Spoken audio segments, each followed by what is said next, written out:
Hey, what's going on, guys? Welcome to Touch Tales, Stories Behind the Hood. I'm your host, Frank Vargas, aka Traveling Frankie, and here I am today with one more guest, one more conversation at a brewery, which it was picked by my guest. You know, I get lucky every once in a while. What can I say?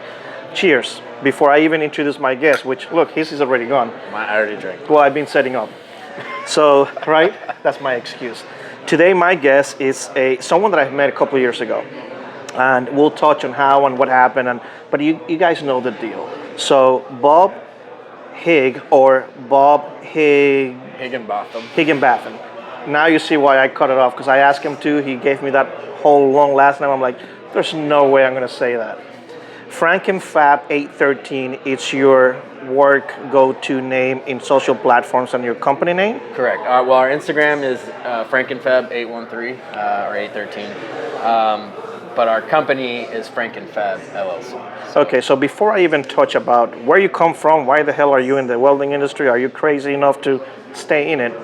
Where does that name come from? Bob, fabricator. We like to bring dead things back to life, man. Okay. Raise the dead. You got something that's keeled over, some rusty trailer or container or vehicle, and you want to modify it or you want to bring it back to life. We're the people. You know, I see. So that's where our name came from. Awesome. So now that you touch on that, so that's exactly what you guys do. What kind of work exactly do you guys do? Well, we do a scope of things. We do a lot of heavy equipment repair. We do thumb plate installs and hard facing for all kinds of heavy equipment. But we also will make a rat rod out of your old Chevy truck, or we'll chop a top down. But we do random art installations around town, but nothing major. Like, our main thing is heavy equipment repair. So you got an excavator that's broken and on its last leg, we'll bring it back to life. We'll fix whatever needs to be fixed on it, and we'll get it going. And when you say, and just so we all know where we are, so other than mechanic work, we're not mechanics. I'm glad he's right. Yeah. Just see how quick he's like, wait, not that. Yeah. Where are we? What town are we? We're in Tampa, Florida. So you guys cover Tampa as a whole, or do you guys kind of spread a little bit more? We travel. Our main thing is Tampa and the tri-state area, but we are, we travel as far as the money pays, you know, so if the job's big enough and it's worth it, we'll go. Right? What a concept. If the job's big enough, we'll go. But, gotcha. Typically, we stay steady with a lot of work here in town, and we have a lot of accounts that keep us rolling, so we're in and out, but that's awesome. We're awesome. able to move, so. How long have you been in the industry? In the welding industry? For most of my adult life, I started. All 3 years? Yeah, all 3. Because I'm 23. Yeah. So you started welding in high school? I started welding in high school. And, so they had a program in high school? Yeah, there was a great program. All right, so that's a great question to my next, good comment to my next question. So where are you from? I'm from Tampa, born and raised. Born and raised in Tampa? Yes, sir, right here. You know, local. Again, we don't find that many people in Florida born and raised here, so we don't. Okay, kudos to you, whatever that means. Yeah. So born and raised in Tampa, which high school did you go to? I went to Hillsborough High School. Okay. Do they still have the welding program? I don't believe so. I believe it. I think they closed it down a couple years ago after the welding teacher that was there retired. Oh, really? I mean, but I haven't been in a while. Gotcha. So, I mean, it could be tied in. They had a mechanics class and a woodworking class, so they might have tied a lot of the things together. Got it. And it might be in there, but I don't know personally. Okay. So growing up in Tampa as a kid, how was Tampa like? What were you into before high school, middle school? Who was Bob? I mean, I was the same kid everybody else was. You know, you didn't listen to your parents. You ride your bike until dark. I grew up in the 80s and 90s. I'm 40, not 23. So, you know, we're out riding our bikes till dark, climbing on roofs you're not supposed to be on. Of course. Play baseball, skate a lot of skateboarding. Really? Rollerblading too, but I mean, just a kid. Do you have any brothers or sisters? I have 3 brothers. Yeah, are older? I have 1 older and 2 younger. Gotcha. And I got into the welding program because my brother told me. Your oldest brother? My older brother was there first, and he's like, you should take this welding class as an elective because you can F off and not do anything. And as soon as I got into the class, the instructor was like, oh, Higginbotham, I'm not going to let you F off like your brother did. and that's how I got into actually learning how to weld and like getting into it. So in high school now you see welding as an elective.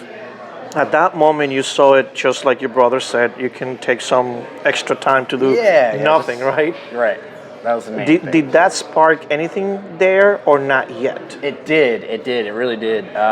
Like, just because the teacher, I feel like, because he didn't want me to turn out like my brother. And my brother's great. There's nothing wrong with you, just not a welder. He didn't follow the welding path. So he took a little liking to me, and he kind of showed me a lot of the things I needed to learn, and it did spark an interest, and I learned a lot there. And also, while we were there, we were building real world things for him. He actually owns a ranch, so we were building like mower blades and buckets and feeders for the cattle. So it wasn't just training in a school; it was also functional things that were on plates. We had to learn it, and we had to build the 3-inch thick plate out of a 1/2 inch. We had to do all that, but we also got to put our hands on something that we saw a process being built and then turn out, and then we got to see it in action too. So that was a big thing. That was cool. A big part of welding. That really helps a lot because a lot of schools you're making things, you learn the process, you learn the names,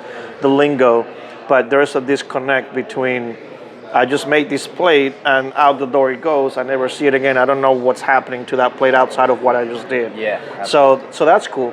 Now, by the way, the food just got here, so in about 2-3 minutes into the interview, you guys might see us just eating because, again, very organic. So now, out of high school, you took some welding. You didn't go right into metal fab or anything. There was stuff in between. Yeah, there was a long window between high school and me starting my actual business, and I did get out of welding for a while. I did a bunch of carpentry work and did a bunch of things, and then I just happened to be working on a job where I met somebody that company had a need for a welder, and he was like, if you get all your equipment together, I got 100 roll-off containers for you to work on. And it took a little while. We were in communication. We talked. I got all my stuff. I saved up. I had my little truck. I made it all work. I called him. He never answered. I was like, called him again. He never answered. And I'm like, all right. Well, learn the hard way. Yeah, so luckily I did find another company. I mean, just traveling and looking for work, I found another company that needed a welder, and we got in there for a good rate, and worked out for them, worked out for us, and now it's been 8 years that we've been in business, and we still have them as an account. So that's awesome. So it's hard, but it's we got blessed with that account, but they haven't been they're not the most. They don't feed us nonstop. Correct. The biggest one, but they're there, and when they need us, they call us, and they also helped us get on our feet. Of course.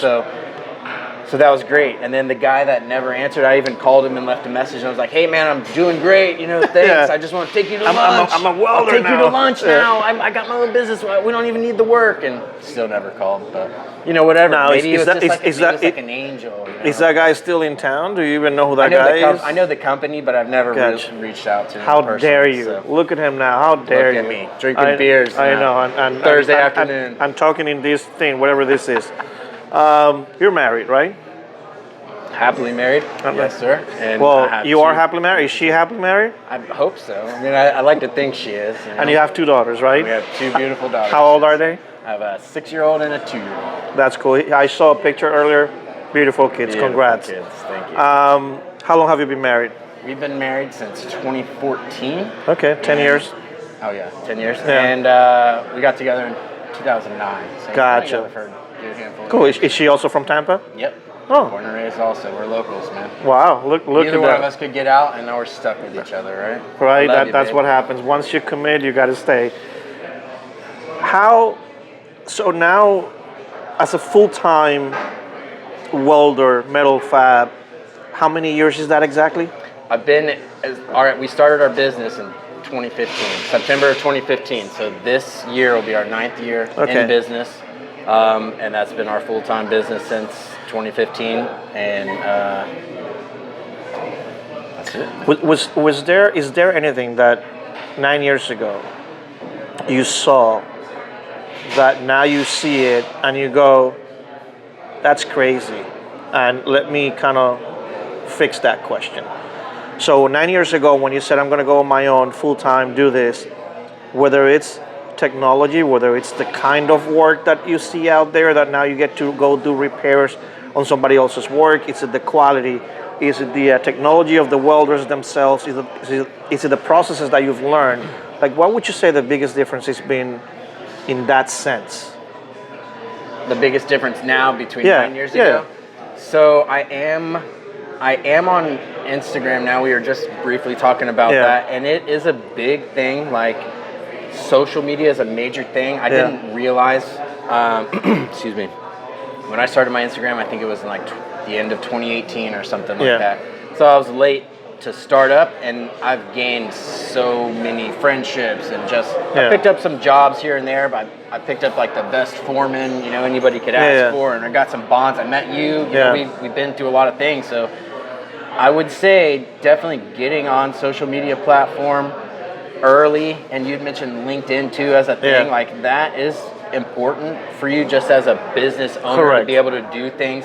9 years ago, technology was still booming, but it's even more so now. So like digital cards and all that, and like, you know, but really, you know, I don't know, man. Like a big, I mean, I think social media was a big thing, you know, but really, I'll tell you one thing that hasn't changed is the need to like get out there and shake hands and business cards. Like business cards are big. Like I didn't do it right away when I started my business. So, and then after like a year, I'm like, well, we need to get some cards and stuff, because I was kind of steady with the one account. You thought you had enough. And that one account was better than my last job, you know, as an employee. So we were happy and we were good. But like we started handing out business cards, and you get phone calls from people that like, I picked up an account from somebody. The guy said, "You handed me this card 2 years ago." It's like, I knew I was going to need you, and I have it, and I called you, and I'm like, business cards are important. You know what's important. crazy? So you are 40. You said I'm 46, and yes, we use technology, and we are exposed to this era. So I think your age, my age, you know, just 6 years apart. But I do come from the. I had a pager. Then I had the BlackBerry. Yeah. I had to get out there and make calls with a quarter. Yes. That was a thing, guys. No, that was a real thing, for real. And then I had the BlackBerry, and that was the best phone ever. And I said I would never change my BlackBerry. Then the Razer, the Motorola, and the iPhones, and the thing. I'm like, all those things. So the reason why I'm saying all that is because here I am. It's not my biggest thing. I'm not an X. I'm not a millennial. I'm kind of like in the somewhere in there. But once you realize that social media is just another way of having a business card, but it will never replace what you just said.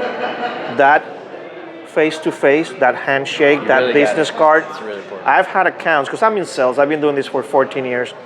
And I've had people that I've met at shows 4 or 5 years ago that I gave them my card. Of course, I don't remember them, because it's been thousands of people I see. A lot of cards. And then 4 or 5 years later, you know, I never pulled the trigger back then. I was afraid, but now is the time. Can you help me out? And I'm like, dude, yes. Yeah, we're here. So it's so important for everyone else to understand that as much as technology is the thing, this is never going to be replaced. Now, 9 years in, 2 little girls, the shop. Now, you have, how many employees you guys have? 2, 3? Well, give right now, it varies, but we had 2 full-time employees and a part-time guy, and right now I use a guy from time to time, part-time, to do different things, and I have people that I call out. Of course. So I went from actually having more so employees, now almost like contractor, sub some people out. You know, I got a good people that I can call, and obviously they charge more, but they're worth it, and you know, that then it also saves me from not necessarily having someone in my pocket and payroll 40 hours a week. You know, and I hate to say it, but it's a reality. That's the life, and that's the business, and it has been slow. So I mean, it also is beneficial, because now I'm not like telling somebody, oh, I just don't have the work, because they're searching for their own work. So we do, you know, try to get people in from time to time, for sure. Gotcha. Now, what kind of, so you said the kind of work you guys do, you know, from metalfab to industrial machinery and all that, but so what processes do you guys find yourself using the most? So in the field, I am like 90% arc weld stick. Yeah. You know, I love burning electrode rods. You know, that's just where I grew up. You know, that was my life. But in my shop, I'm like 98% MIG. I'm like, I love the MIG gun in the shop, man. They're great. Yeah. You know, I won't badmouth on any side. But we do custom stairwell stuff, and we use TIG welders as well. So like on my TIG welding, like on my whole pie chart of TIG weld, I'm like 15% of my whole business maybe is TIG welding. But I do like to get out and do it. I love to be like in the field and like scratch start and do it. But I'm also not like a Dabs Wellington or walking the cups anywhere. I know, right? I'm like, Dab. Yeah, I'll get done eventually. Yeah, like I'm not getting there, but yes. How did you went from high school, a little bit of welding, a gap of many other things, then back into welding? I know that you explained how you got back into welding, but how did you keep learning welding as an adult for yourself to make money for a living? So when I got out of high school, I started working for a company that rebuilt like bottoms of trash cans, like the dumpsters, the 8-yard dumpsters, and we got into roll-offs and stuff too. That's kind of how I learned the whole aspect of like field work and torch cut fab work. And I did that for a long time, like out of high school, and then the job just wasn't working out, so I stopped working there. And my dad is a carpenter, my brothers are all carpenters, so like I got into carpentry work just because I wasn't looking for the weld. Like I don't know if it wasn't what I was looking for, or I think I left the welding and I needed a job, and my brother was actually roofing at the time, so I went and started roofing, which was the worst thing. And I did it for like probably a year or two. Hey, he was putting food on the table. But yeah, it paid. So, but then just carpentry work in general I was doing, and just wasn't like my thing. You know, I can do it, but it's just not me. And I did have that bond still with welding from high school and then out of high school. So then I got back through another person, back into the similar container stuff, and it just, again, didn't pan out. But so it's the container thing that doesn't pan out. It's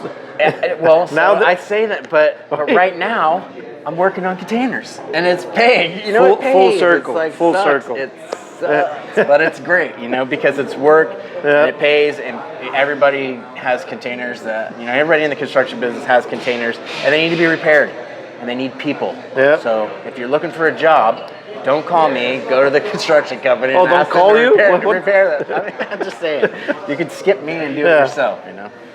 So, but how do you think again that you got better at welding? So at that, so I learned. See, I'm good. I remember my questions, and I bring them all back. In that container work, you learn how to make things out of nothing, because you get a lot of flat plate and you get a lot of just sheet metal, and you have to make a lot of things like rollers and dog boxes and container and bull noses, just things. Like you have to make them out of just material. So you learn a lot of that in the trade, like as you're doing it, and the more you do it, the easier it becomes. Correct. But after I started my business, so when I started my business, it was to start working on containers for the guy that never called me or never answered the phone. So I already knew that, and that was my mindset, was like, I know I can work on containers. We're not a fake it till you make it company, and we don't pretend to know. If we don't know, we don't know, and we don't do it. But, you know, I knew that. And then as I got into, you know, my own business, as I was working on containers for the new company that did need me, they had heavy equipment. And they were like, hey, can you hard face this densifier head? And I'm like, yeah, I think so. And I had to look it up, and I had to do some research. And I told him, I was like, I know I can do it. You know, it's as simple as drawing lines, but I haven't done it. So, correct. You know, I did a little research, and they gave me the slight window to like practice. That's the cool thing about having someone like that. And you know, if they didn't want to, then I would have done it on my own, and then I would have came back and especially charged with more. stick, you know, it's a lot easier, right? Yeah. You know, like if it's MIG or TIG, you know, but Yeah. So like they gave me the opportunity to basically practice because they didn't While know, you're getting paid. and I was able to charge. So we worked out a good rate and we worked out how it's going to happen, and it took off. Like hard facing is a really good job if you're fresh out of school and you know how to draw lines. You can draw lines. You can hard face. Like that's it. You got to have a nice, you got to have a nice base. You got to have a nice butter layer, and you got to stack your iron on top of that, and it's just like drawing lines and passes, just like fresh out of school, So it's a good industry. Hard facing is really good, and it pays, and it's beneficial, man. And now we do MIG, so we've advanced from there. Sorry, so we advanced from the stick and the hard facing stick stuff, and then we bought wire. Now I like doing hard facing wire, and then you just after doing things so much, you learn, and that's how your skill becomes more. And why I only do 15% TIG welding in my shop or in general. Because it's kind of like the job that comes in. It's not, right. So I'm like, at my shop, I did practice. I took the time to learn and practice enough to be able to put a handrail together and put 300 pounds of weight on it and then pass a code, and be fine.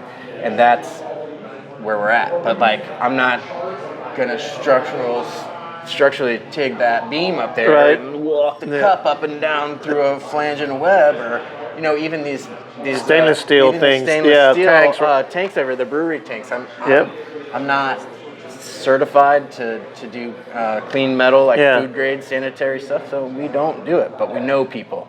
And we know more people because we have Instagram, because we're on social media and things. But see, I'm glad you touched on that. Reach out to other people. I'm glad you touched on that you are transparent enough to say, like, that's not my thing, that's not my forte, but I know people. I can get you someone. I can, because of the relationships that I've built. Because a lot of people will take some of these jobs and completely F them up, right? Just because they want to take a job and not thinking, well, what about the future, your reputation and everything else, right? Yeah. So I'm glad that you touched on that and said that. With that being said, guys, you guys are going to feel a gap, because once I edit this, you guys are going to see that gap, but you guys won't see much other than just like a quick click. The reason why is because we're going to go get another beer, and we're going to actually eat so the food doesn't get cold. But I'm going to leave this whole thing that I just said in here, and then we're going to come right back after we eat, because that's how we do things. So we are back. We ate almost everything. Someone couldn't finish everything before the whole interview. I had to say my last spicy taco so I don't sweat on There was something camera. about along came Paulie and the sweating part and the whole thing. Anyway, watch that scene, then that's what he was referring to. So, Bob, if you see the shirt that shrank a little, that's exactly what happened. It's the humidity here, Florida humidity. It's not the burger and the fries, or the beer. So, Bob, now that we are somewhat had lunch, and we ended up talking about how you learned, how everything that you have done so far has led you to where you are. And you said the shop is not too far from where we are. Yeah, it's just north of downtown. It's like because we are. What's the name of this brewery that we're in? This is Coppertail Brewery. You guys got to check it out. The food is amazing. I just had a brisket burger with fries, and you had I had the lamb barbacoa tacos. Really good. You guys got to try this place. Going back now to the personal side of things, are you parents around? Yes, they live in North Carolina. So they are from North Carolina, or they're also... they're actually here, and they both they lived here their whole lives too. Both of them born and raised, also in Tampa, and then I think they both had like a midlife crisis at the same time. They sold their house. So one of them got a convertible, the other one got a bike. Nope. They both sold their house and moved to North Carolina to the mountains. Really? They're like really good photographers, and they take pictures of all kinds of waterfalls. I see. And like that's the place they would always go to take all these great pictures. So they're just like, we're gonna move up here. Your kids are old enough, your grandkids are big enough they can come in and visit. We're moving. So they did. It was wild, but it was cool. What are your girls into? Aside from dressing up, that's the they picture he showed me earlier. Frozen, obviously. Dinosaurs, man. They love dinosaurs. Ninja Turtles right now is like the biggest thing in their lives. Really? They're more into Ninja Turtles than they are mom and dad, and it was a new movie just came out this last year, The Mutant Mayhem. Excellent movie. If anybody likes Ninja Turtles and wants to see it, they're hooked on it. They like dinosaurs and Ninja Turtles, and they picked it themselves. Like really? Dad didn't have any influence on like do boy stuff or whatever. I will have we drink tea. You know, we have tea parties and dress up. But now, do you guys do the whole pinky up or just always? Yeah, got it. Always. Just got to make sure you do it right. In the welding industry, as you said earlier. Good transition. Yeah. I know. You guys know that's how I roll. There's sometimes it works, sometimes it's just a hard stop and next. Since you've been doing this for 9 years, and you are promoting yourself through social media, through face-to-face, going around, how much repeat business do you think you get still from that first time call? I mean, we get a lot of, we do have some rolling accounts so there that will call us back, but we've had people call us out to do like, we did handrail repair just in their backyard with some wrought iron stuff, and they're like, we want to change the front. Can you do the front? And then we did the front. And then like, we want it on the balcony. Can you do the balcony? And we've done the balcony. Like just different rails at different times. So a lot of like handrails will get repeat stuff. We deal in like a lot of restaurants around here. So Coyote Ugly, just really? in Ybor City, they used us for. We installed an ATM for them, like an outside ATM. So we did a lot of the metal caging work or something. Yeah, we did a lot of metal work for them for that, and then we also put in handrails up front for them. And we get a lot of business. Where do you get your supplies locally here in Tampa? Right next door to this place is Tampa Steel and Supply. Is where we go for like 90% of our materials. They've been great. They've always helped us out. They always work with us. My buddy Pip's there. He takes care of me with everything. I've known them. I've been dealing with Tampa Steel since even before we were in business. For all the other companies that we worked for, we would go there and get supplies. They're like probably the biggest supplier in Tampa, or at least I like to think they are. And we use them, so we've known them for a long time, and they're just great people. They got a good reputation. So. Cool, that's awesome. You know, good supplier, and they can get what you need too. So. There you go. And you know, you buy local, you help local, and build those relationships that you know that they've been there for you. Now, so it's you and who else at the shop mainly? Because you said. Well, so my main guy was Cricket forever. So he was the guy that you know. Gotcha. You know Cricket pretty well. Cricket welds, my main man. Yeah, but Cricket at some point we want you here too. Yeah, Cricket's gonna be on for sure. Yeah. But he was my main man forever. He handled like anything we needed. He was the guy I can lean on him for everything. Because now he got his own rig and all that. I pushed him out. You know, I'm like, you're too much. You cost too much. He went out on his own, man. He really got out there, and he actually came to me when he needed the work. He called me. He's like, hey, this is what I want to do. I need work, you know.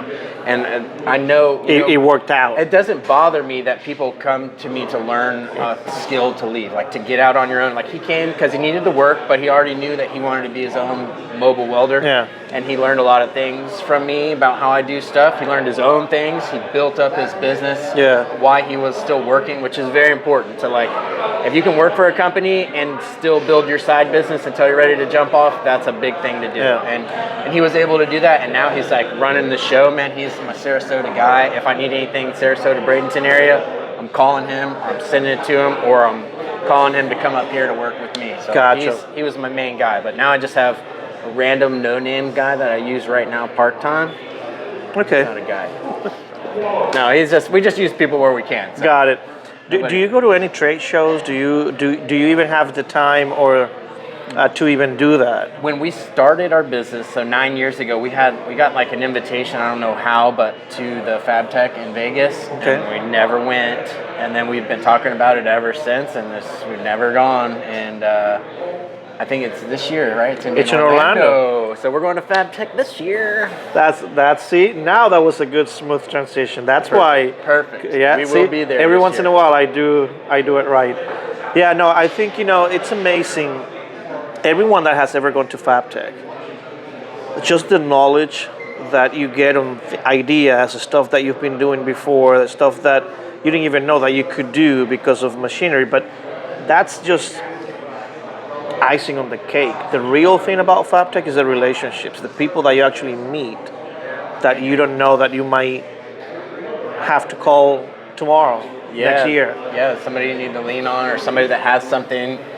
That's the thing too. Is like that industry is so big. You'll find somebody, even if you travel. So like it's normally out of state. It's never been in Florida, right? Yeah, so luckily for me, it's in Florida, and we don't have to travel far. But like, if you go to those FabTech, Chicago, Vegas, you will find somebody that's local to where you live that has something that you need, and that is really important. Like somebody with a bend brake, or a 5-axis machine, or some kind of crazy plasma. But you'll find them, and then you'll find those people there. But you also find them that they're local. Yep. Like, oh, I know a guy in Tampa that can do that for you. And, there you go. And that's how we build business too, is by knowing people that know things. And we're excited to be at FabTech this year. We're going to have our own booth. We're not going to. I'm like, I know. I'm like, damn, they're really going all out. We're not doing it. Blew my mind. I'm going to be hanging out at the Torch Tales booth. Yeah. We'll be hanging out with Blue Demon, Weld.com. We'll be there. Yeah, there you go. But we don't have a booth. No, that's trust me. Not selling it. Your mind is going to be blown. Yeah, I'm excited. Are you, now that I ask about FabTech that you've never been, are you part of AWS? Do you know what AWS is? Yes, we're not. The American Welding Society. Yes, we do. All right. We're not part of it. So, Officially. I think this is just my advice, a personal advice. Find your local chapter. There's chapters everywhere. There's one here in Tampa. Join your local chapter because of the exposure, the relationships. Same thing we're talking about. Sure. It's gonna really get you known out there. You're gonna build relationships that you didn't even know that you could build. And it's going to expose you to the industry that you chose to stay on. Yeah, for so sure. definitely, I'm definitely going to look it up. So look into it, and I think you're going to get a lot out of it. I never really thought about it, but yeah, I mean that's part of the thing too. Is like we're such a small business that we don't expand as much as we should. We don't reach out to things like we should, and I feel. But like, sometimes I feel like the knowledge from Instagram or just from you even just telling me that. Sometimes it's because we think it's going to cost us a lot and it's about money. Which I get it, small business. I totally get that everything that you do, it's based on that mindset. Like, well, time and money. Do I have either one to just, but AWS, your section is one of those that is not going to cost you anything other than just the gas to drive to these section meetings. And then slowly you're going to get so much out of it that whatever $50 you spend on gas, it's 10 times fold back to you. So get that exposure. Put yourself out there. Knowledge is power, man. And the more knowledge you have, the more power you got to do for things. Sure. So I agree with you. What do you do on the weekends? Like once you are done with work, I know you have 2 daughters, so I can assume what kind of that life is. But for you, your own, how do you disconnect from building stuff? Or you keep building stuff when you're off? I do in my mind. I think about things like at home, like we got things like I make little random things for my kids or my wife, or little coffee signed or things. But it doesn't really like consume my time. I think it's really easy for me to just turn off because I don't want to work. I mean, I love to weld, but it doesn't not consume like my everything. Like I love my family and I love to like spend time not working, like everybody. So if I could find a way to not work, I would do that more, and I would just be pitching not work. But that's not a thing, and I'm happy to weld and I love it, but it's still a job and it's still work. Of course. So it's like, you do what you love and you never work a day. Well, I do what I love, but it's still a job, and we all still work. We all still work hard at it to keep what it is. So like, it's important that weekends or any time, like if it's just a random day during the week, if you own your own business and you cannot work, then don't work, and just shut it off and do family things or do a nothing thing. But don't let nothing things consume more time than work, because we all have to pay for everything. So it's that balance. It's that balance that needs to be found. And we live in Florida too, so there's a lot of things for us to like just easily turn off and not have to worry about work. Like have a boat, so we boat sometimes. It's a small boat. It's actually not working right now. Yeah. But it you know, floats. But it floats. It floats. All right, and it's that's motorized, it. but So the it works. paddles It works. work really yeah. good. So. That's you know, cool. So we just do whatever. We try and spend time on the weekends together doing whatever, or Yeah. like just relaxing. We work on our house. Just No, anything that's cool. not too much, but you know, everybody still does too much. I You're know. supposed to relax. So. I get it. You're well, working right now. You're not even supposed to be working. See, and that's the thing. Like, I'm having a great time, a great conversation. I'm having a beer, you know. But at the end of the day, I gotta go home at some point on the weekends, which is usually when I do this. I do the editing. I do the whole thing. So, yeah, I'm not working, but it's still a job. It's always something, right? It's still work. Yeah, you got to put in the time to get the effort. I like to put in the effort to get the results. reward. Yeah.